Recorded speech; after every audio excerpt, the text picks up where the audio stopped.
Okay, so we're talking some of our coaching education here in summer 2021. We're going to start off by talking about how coaching and teaching and learning is much like designing an ecosystem. So, for this example, for context, before we start, our ecosystem is going to be comprised of the task, the thing that we put in front of the athlete to complete, okay, the drill, the task essentially that they have to execute.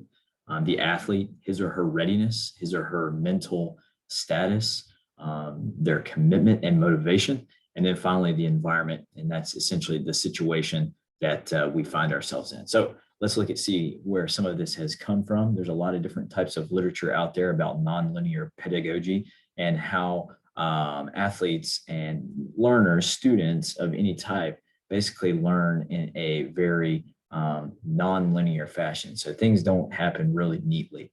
So we have different types of organisms that maybe comprise this ecosystem, just like we would if we went down to a pond.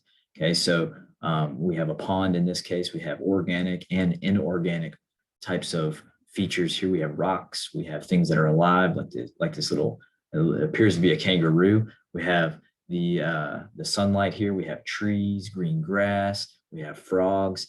Things interact with one another. So as a frog eats a bug, the fish no longer have a bug to eat. As the sun evaporates the water level goes down, more grass is exposed, animal eats grass. It's all very living, breathing, and very dynamic. So we have things, so these individual components that exist in isolation, okay, but they interact with one another and live together essentially. And then over time, what happens is they begin to thrive together. So this right here becomes even more dynamic. So for us as coaches, we need to keep this in mind when we're designing our plans. So within our ecosystem, we're thinking about how the task, what we give the athletes, how the actual learner, and then how the environment that they exist in influences their development over time.